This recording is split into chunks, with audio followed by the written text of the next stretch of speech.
So you're looking for a dog trainer in Amherst, New Hampshire? And yeah, it can sometimes feel like a lot, but you're in the right place. We're going to walk you through everything you need to know to find that perfect training partner for you and your best friend.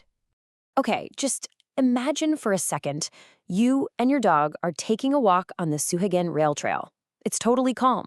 There's no pulling on the leash, no barking at bikes, just a really nice, relaxing walk together. I mean, that's what we're all aiming for, isn't it? And getting to that point, well, it really comes down to finding the right professional to help you out. So that's what we're here to do. Give you a clear path to picking someone who gets your dog and what it's like to live here in Amherst. Having a trainer who really knows the local area is a huge plus because great training isn't just about sit and stay, right? It's about getting your dog ready for all the real life stuff you'll actually run into around town. Think about it. What does a well-trained dog in Amherst really need to do? Well, they need to be calm on the sidewalks downtown, right by the village green. They should be polite if you pop into a local store. And when you're out on the trails at the town forest, you want them to be focused. It's all about having those good manners in all the spots you actually go together. Okay, so how do you even know what makes a trainer a great trainer? It really boils down to two things: their whole approach to training, their philosophy, and their credentials. Let's look at what you should be keeping an eye out for. So the term you're going to hear a lot is positive reinforcement, and it's pretty much the gold standard for modern training. All it really means is that the trainer uses rewards, treats, praise, a favorite toy, to encourage the behaviors you want to see. It's not only effective, it's humane, and it's how you build a really strong bond of trust with your dog. All right, ever seen a bunch of letters after a trainer's name and just thought, what is that?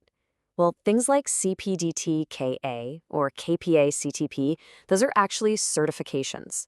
They show that a trainer has gone through some serious study and passed exams on things like behavior and training methods. You can think of them as a good sign that the person really knows their stuff and meets a professional standard.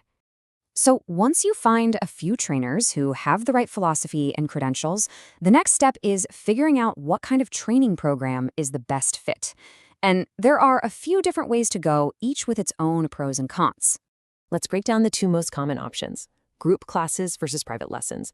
Group classes are awesome for getting your dog used to being around other dogs and people, working on their focus with distractions. Plus, they're usually easier on the wallet. Now, private lessons are totally different. They're customized just for you. So if you're dealing with something specific at home, like your dog going bonkers when the doorbell rings, private lessons are probably your best bet.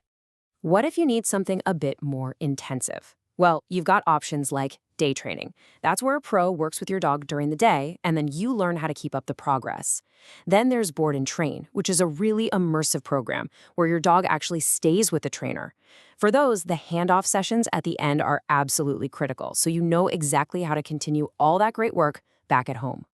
All right, let's talk about cost, because of course, that's a big piece to the puzzle. This should give you a pretty good ballpark idea of what training costs look like here in the Amherst area. As you can see, there's a pretty wide range, from what you might pay for a set of group classes all the way up to a multi-week board and train program.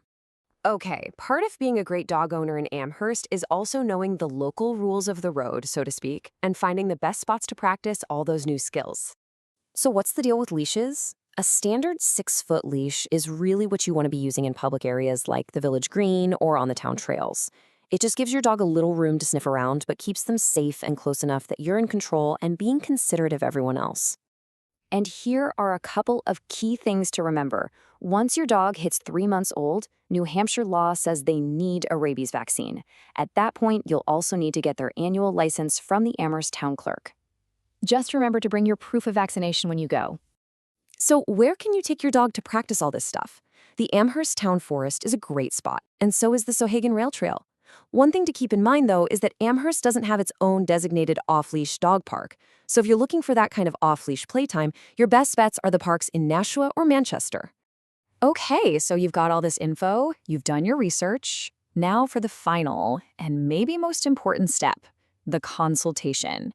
This is where you actually get to talk to a potential trainer and really feel out if they're the right person for you and your dog. And really, this is what it's all about. You're not just looking for some generic trainer, you're looking for a partner who gets your dog's unique personality and what your life is like here in Amherst. That customized approach makes all the difference. So when you have that conversation, here's a little checklist of things you'll definitely want to ask. What methods do they use? What are their credentials? And how, specifically, are they going to tailor a plan for your dog? Also ask them how they measure success and if they're open to working with your vet if needed. Getting clear answers here is how you make a really confident choice. Taking the time to find the right trainer really does pay off in the long run. It's what opens up everything our amazing town has to offer, so you and your dog can really enjoy it all together. So, best of luck as you start this training journey. A well-behaved dog is just such an incredible companion at home, when you're around town, and with absolutely everyone you meet.